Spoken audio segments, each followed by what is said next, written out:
সঙ্গে প্রত্যেক দাদা মায়েরা এবং ছোট ছোট ভাই বোনেরা, আপনাদের প্রতি প্রত্যেকের যথাযথ স্থানে আমার আন্তরিক শ্রদ্ধা, ভক্তি, ভালোবাসা আনন্দিত জয় করি।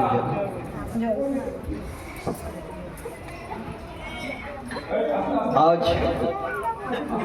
আমাকে প্রসঙ্গ করার কথা বললেন, খুবই ভালো। আমার একটা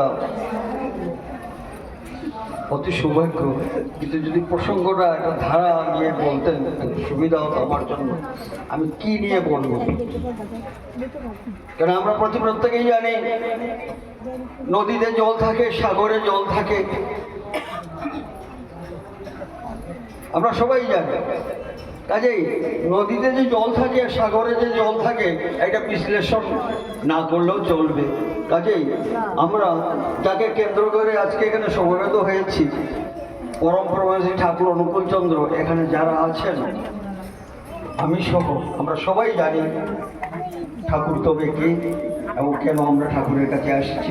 আমরা কিন্তু জানি এটা একই কথাকে বারবার বিশ্লেষণ করা আমি যেমন খুব একটা ভালো মনে করি না। কেন তত্ত্বকথা শাস্ত্র ঘেটে মিলে না ভগবান। ভগবানকে যদি পেতে হয় আমাকে নিজে আগে তত্ত্ব সাধিত হতে হবে, তাই না? তাই ঠাকুরের কয়েকটা কথা নিয়ে আমি একটু আলোচনা করি, যেহেতু আমাকে কোনো নির্দিষ্ট কোনো দেওয়া হয় নাই। ঠাকুরের একটা কথা আছে যে পিতায় শ্রদ্ধা মায়ের টান, সেই ছেলে সাম্যপ্রাণ, তাই না? পিতায় শ্রদ্ধা মায়ের টান, সেই ছেলে হয় সাম্যপ্রাণ। তাই যদি হয় কথায় বুঝা গেল যে পিতার প্রতি শ্রদ্ধা রাখতে হবে, মায়ের প্রতি টান রাখতে হবে, তাই তো? কয়েকদিন আগের একটা ঘটনা বলি। এই ঘটনাটা যেন আমাদের এখানে যারা আমরা ঠাকুরের চরণাশ্রিত হয়েছি, আমাদের চরিত্রে যেন এইটা যেন রূপান্তরিত যেন না হয়। ঠাকুর এক কথায় বলে দিয়েছেন, ধনী হোক ক্ষতি নাই,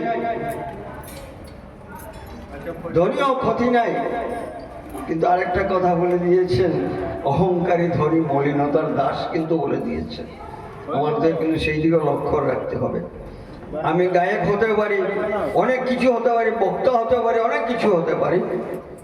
যখনই আমার একটু অহংকারের চিহ্ন লেগে যাবে তখন কিন্তু হয়তো ধীরে ধীরে আমি পতন হয়ে যেতে পারি। যাই হোক, আমি কোনো এক জায়গায় গেছিলাম,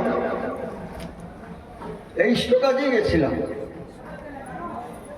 গিয়ে আমাদেরই, আমি নাম বলবো না, বিশিষ্ট শিক্ষিত ব্যক্তি ছিলেন উনি। দেখলাম ওনার বাবা খুবই অসুস্থ, খুবই অসুস্থ। লোকে বলছে, ভাই তোমার যে বাবাকে যদি বাঁচাতে হয় তাহলে তুমি শিলচর নিয়ে যাও, হয়তো মেডিকেলে অ্যাডমিট করো, না তো অন্য কোনো নার্সিংহোমে অ্যাডমিট করো, এই সেই করছে। উনি কিন্তু এত ঐশ্বর্যশালী, উনি যে গাড়িখানা চড়েন সেই গাড়িখানা না হলে আমার মনে হয় 30-40 লক্ষ টাকা। আমি তো টাকার হিসাব জানি না, তবে আমার মনে হয় অনুমানে 30-40 লক্ষ টাকার গাড়ি হবে। সিদ্ধান্ত হলো বাবাকে নিয়ে মেডিকেলে অ্যাডমিট করাবে, বুঝলেন কথা? মেডিকেলে নিয়ে অ্যাডমিট করাবে। এখন বাবাকে তো সেখান থেকে নিয়ে আসতে হবে, বাবা তো উড়ে আসবেন না। সৌভাগ্যবশত আমার চোখটা উজ্জ্বল হয়ে গেল এই মানে দৃষ্টান্তটা দেখে, সিনারি দেখে। একটা ভ্যান রিজার্ভ করলেন উনি, বুঝলেন কথা? ভ্যানটা রিজার্ভ করলেন, করে উনি উনার আর দুজন ওনার বাড়ির কাজের লোক দিয়ে ওই বাবাকে ওই ভ্যানের মধ্যে দিয়ে দিলেন, মানে রেফার করলেন মেডিকেল আসার জন্য। আর উনি কি করলেন, উনার গিন্নিকে নিয়ে, গিন্নি মনে কিছু নেবেন না, আমি যা বলি স্পষ্ট বলি, আমি পেছনে কথা বলি না। ওনার গিন্নিকে পেছনে বসে উনি নিজে ড্রাইভ করলেন, আর দেখা গেল লেফট সাইডে ওনার এত উঁচা একটা কুত্তা, এটা কি বলে, এই লম্বা লম্বা, জানি না এই কুত্তাগুলোর নামই তো জানি না, যাই হোক বসলো, আগে আগে ওনার গাড়ি যাচ্ছে আর পিছে পিছে ভ্যান যাচ্ছে। আমি তখন চিন্তা করলাম, ঠাকুর বললেন পিতায় শ্রদ্ধা মায়ের টান, যে বাবার ঔরসে তুমি পৃথিবীর বুকে এসছো সেই বাবাকে তুমি একটা ভ্যানে চাপিয়ে দিয়েছ, সেই বাবার জায়গায় তুমি একটা এলসিসের কুত্তাকে বসে নিয়ে যাচ্ছ। দেখেন শিক্ষার গুণ। তাই তো ঠাকুর বললেন লেখাপড়ায় ধরা হলে শিক্ষা তারে কয় না। বুঝলেন কথা? বিরাট মনে আঘাত লাগলো বলে এই নাকি এই বাবার কি এই দুর্দশা? এলসিসিএনের কুত্তা 40 লক্ষ টাকা গাড়িতে বসার জায়গা আছে, কিন্তু জন্মদাতা পিতার জায়গা নেই। আমরা ভগবান ভগবান ভগবান বলে সাধনা জগতে একদম মত্ত হয়ে থাকি, কিন্তু আমরা এটা ভুলে যাই প্রকৃত ভগবান আমার ঘরে। প্রকৃত ভগবান যদি আমাকে পেতে হয়, আমার ঘরে গিয়ে আগে আমি খুঁজে দেখি যে প্রকৃত ভগবান কোথায়। আমার সেই পিতা এবং মাতা, পিতা স্বর্গ পিতা ধর্ম পিতাই পরম তব, জননী জন্মভূমি স্বর্গ দাবি করেছি। আমরা কোথায় বলি, কাজে কিন্তু করি না। তাই আমার মনের কথাটা আজকে বলছি, আমি যদি মা বাবাকে যদি সন্তুষ্ট করতে পারি, মা বাবাকে শ্রদ্ধা করতে, মা বাবার যদি সেবা করতে পারি, আশা করি ঠাকুরও খুশি হবে।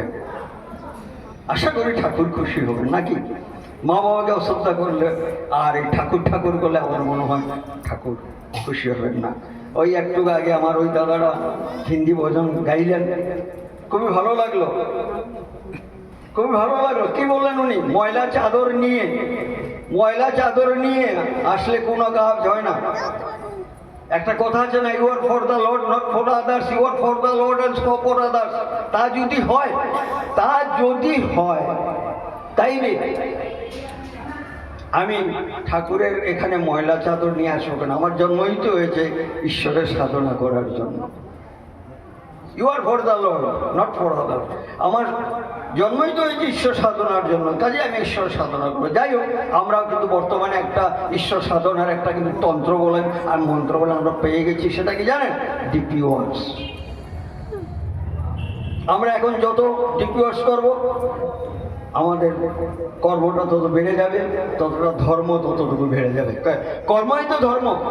বাঁচা বাড়ার মন মজা ধর্ম বলে জানিস তা, অপরের মঙ্গল নিজ মঙ্গলের প্রসূতি, অন্যে বাঁচায় নিজে তাকে ধর্ম বলে জানিস তাকে। তাই যদি সত্য হয় তাইলে কিন্তু আমরা প্রত্যেকে কিন্তু ডিপিওয়ার্সে কিন্তু মাথা বেঁধে লেগে যেতে হবে। ওই ডিপিওয়ার্সে কিন্তু অন্যকে বাঁচানোর একটা রাস্তা কিন্তু আমরা পেয়ে গেছি এবং নিজেও বাঁচার একটা রাস্তা পেয়ে গেছি। যাই হোক, আমি অনেক কিছু বলে ফেললাম, মনে কিছু নেবেন না। কোনো ধারাবাহিক কোনো কিছু আমি পাই নাই, তাই আমি এইগুলো পাগলের মতো পড়া করলাম। জয় গুরু। আপনারা সবাই ঠাকুরের আশীর্বাদে সুস্থ থাকবেন।